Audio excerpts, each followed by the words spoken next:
Insert में गए, यहाँ से हम लोग टेबल लेते हैं, टेबल इंसर्ट टेबल में जाइए, कितना कॉलम चाहिए वो दे दीजिए, रो का संख्या कितना चाहिए वो दे दीजिए। अब यहाँ पे हम लोग कोई डाटा तैयार करते हैं, जैसे लिख दिए हमने नेम, फिर यहाँ लिखे रोल, तो यहाँ रोल, फिर यहाँ सब्जेक्ट का नाम लिख दिए कि कौन सा सब्जेक्ट है, और केमिस्ट्री दे दिए, और यहाँ दे दिए टोटल, या फिर आगे एंट्री कर सकते हैं। अभी देखिए यहाँ सामने में एक टेबल डिजाइन आया है और एक टेबल लेआउट।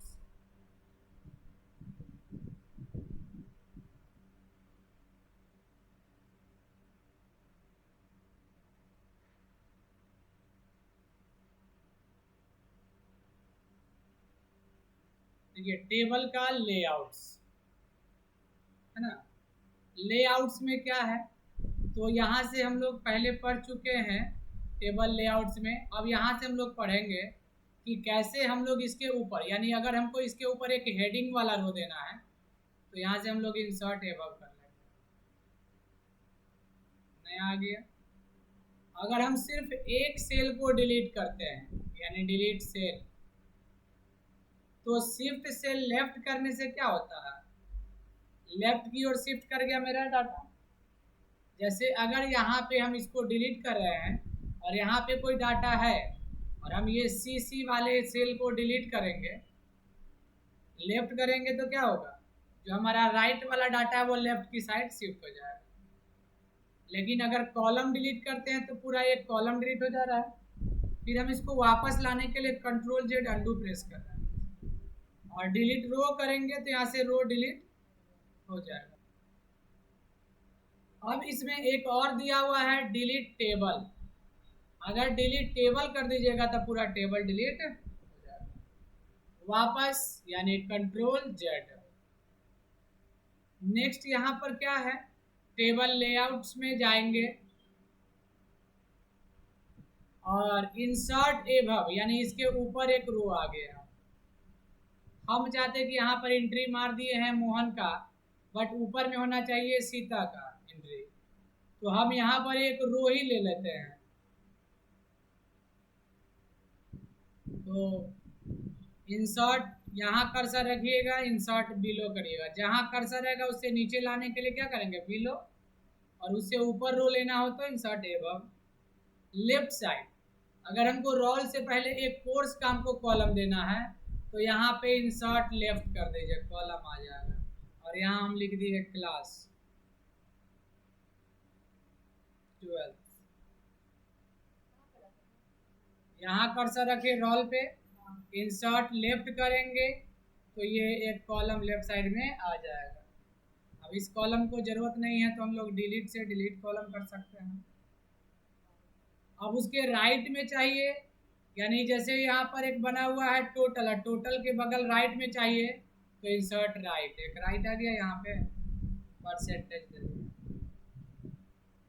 मर्ज सेल अभी हाईलाइट नहीं है, क्यों, क्योंकि जब हम एक दो, यानी मिनिमम इसमें 2 सेल सेलेक्ट करना, यानी 2 सेल सेलेक्ट करेंगे तो वो हाईलाइट होगा। देखिए हाईलाइट हो चुका है मर्ज।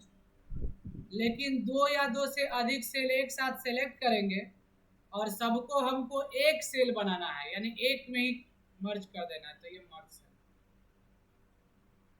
अगर फिजिक्स में ऐसा होता है कि थ्योरी भी है प्रैक्टिकल भी है, तो हम लोग बीच में एक यहाँ पे स्प्लिट लाइन खींचते हैं स्प्लिट सेल करने के लिए, ताकि यहाँ पे हम लिख दे थ्योरी और यहाँ लिख दे प्रैक्टिकल।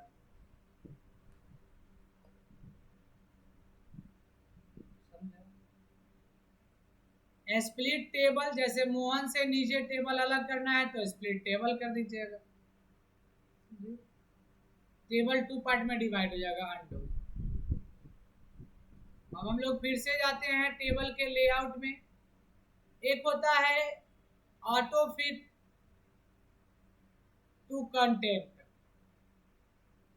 यानी जितना हमारे पास डेटा लिखा हुआ है उसके अकॉर्डिंग, कंटेंट के अकॉर्डिंग विड्थ हो गया। कॉलम का, लेकिन विंडो तक करने से क्या हो जाएगा, स्क्रीन तक आ जाएगा। और एक होता है फिक्स, अगर हम यहाँ तक रख दिए और इसमें कुछ लिखेंगे भी तो नीचे आएगा डाटा, बट अपने आप बढ़ेगा नहीं। लेकिन ऑटो फिट टू कंटेंट रहता तो यहाँ लिखते जाते और अपने आप कॉलम का विड्थ बढ़ते जाएगा। और विंडो का मतलब हमारे पास डाटा भले ही नहीं है, बस हम अगर चाहते हैं पूरे टेबल का जो विड्थ है वो स्क्रीन तक रहे तो ऑटो फिट टू विंडो कर दीजिए। सबसे बेस्ट इसमें फिक्स होता है, हम लोग इसमें जितना रखना चाहेंगे उतना इसको पकड़ करके लाइन को कम ज़्यादा कर सकते हैं। या इसको हम लोग यहाँ से भी हाइट बढ़ा सकते हैं रो का। देखिए हाइट बढ़ रहा है, क्या सारे रो का हाइट सेम है, जितने भी रो हैं नहीं, तो डिस्ट्रीब्यूटिव रो कर दीजिए, सबका बराबर हो गया। कॉलम अगर सबको बराबर करना है, पहले तो कॉलम अगर बढ़ाना चाहते हैं तो यहाँ से हम लोग विड्थ बढ़ा सकते हैं, बढ़ रहा है। लेकिन अगर डिस्ट्रीब्यूटिव कॉलम कर दीजिएगा तो कॉलम डिस्ट्रीब्यूट हो गया। क्या बोल रही है,